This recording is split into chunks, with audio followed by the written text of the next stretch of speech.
Hello friends, कैसे हैं आप सब। यहाँ पर आज दिवाली का दिन है तो मैं यहाँ पे एक छोटी सी रंगोली बना रही हूँ। ये हमारे दुकान के सामने ही है। बहुत बड़ी नहीं बनाई थी मैं, सिंपल सी और बहुत ही छोटी सी रंगोली बनाई हूँ।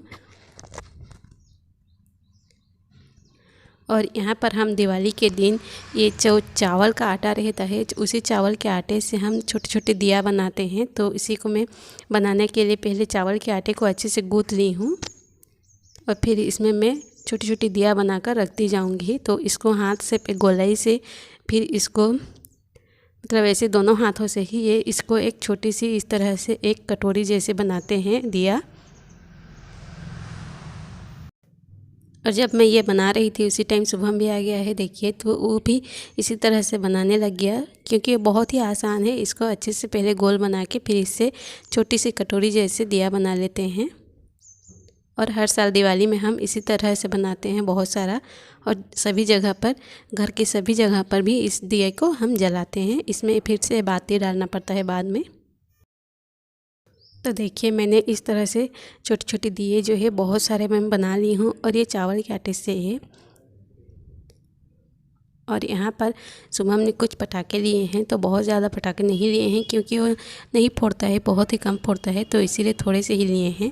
और अभी इन सबको मैं एक प्लेट में इस तरह से निकाल ली हूँ, और इनमें एक बाती डालूँगी। सब में एक एक बाती डालना है, फिर इसको जलाएंगे हम।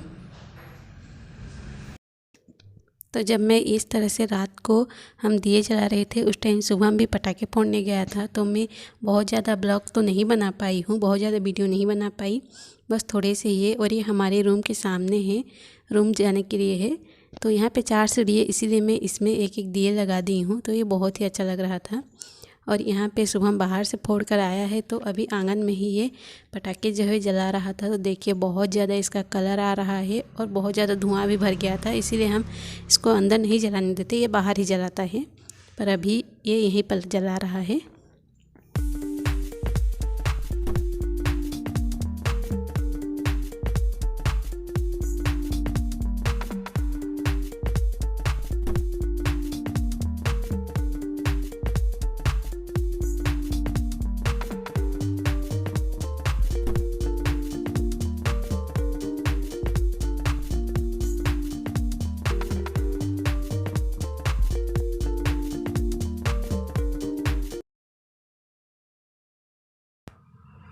और ये गोवर्धन पूजा के दिन का है, तो इस दिन हम बड़ा बनाते हैं और यहाँ पर मीठा भजिया बनाते हैं। ये मीठा भजिया जो है ये गुड़ से और गेहूं के आटे से बनाया जाता है। तो इसको, इन दोनों को हम बनाते हैं क्योंकि इस दिन हम गाय और भैंसों को भी खाना खिलाते हैं, तो उनके लिए भी और घर के लिए भी बनाते हैं। तो यहाँ पे मैंने बड़ा और भजिया दोनों ही बना चुकी हूँ मैं।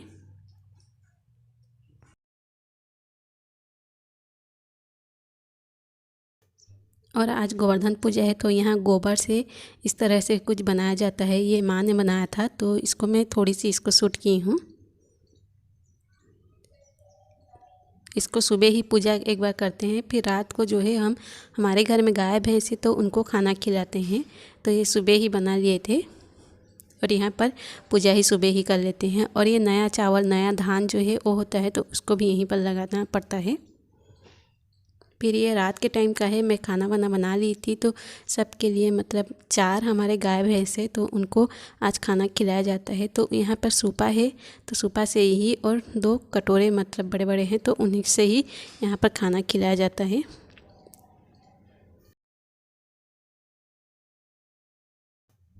आज घर में जो भी दाल चावल सब्जी जो भी बनता है, उनको सभी को हम थोड़ा बहुत करके गाय और भैंसों को भी खिलाते हैं। तो यहाँ पे दाल और सब्जी, और ये बटकर सब्जी मतलब ये, और ये जो है इसको कोई कद्दू बोलता है, हम मखना बोलते हैं, पम्पकिन, उसकी सब्जी है। तो इसको बनाना ज़रूरी होता है आज के दिन, और इसको बहुत सारा बना दिए हैं क्योंकि सबको खिलाना पड़ता है इसीलिए। और सब में मैं थोड़ा थोड़ा डाल रही हूँ।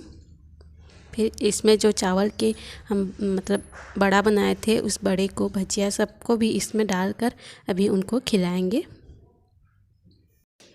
अभी रात का टाइम है, तो रात को ही खिलाते हैं, इसीलिए थोड़ा सा अंधेरा दिख रहा है। यहाँ पर लाइट तो अच्छे से जल रहा था, फिर भी अंधेरा अंधेरा आ रहा है, इसीलिए इसमें थोड़ा सा अंधेरा दिख रहा है। और यहाँ पर देखिए हम इनको खिलाने के लिए ले आए हैं। तो पहले इनकी पूजा की जाती है, सुबह भी पूजा किए थे और अभी रात को खाना खिलाने के पहले भी पूजा की जाती है। तो यहाँ पे मैं आई हूँ पूजा करने के लिए।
तो अभी हमने गाय और भैंसों को यहाँ पे खाना खिला दिया है। इनकी पूजा भी हो चुकी है। तो गोवर्धन पूजा जो है वो हमारे यहाँ ऐसे ही मनाया जाता है।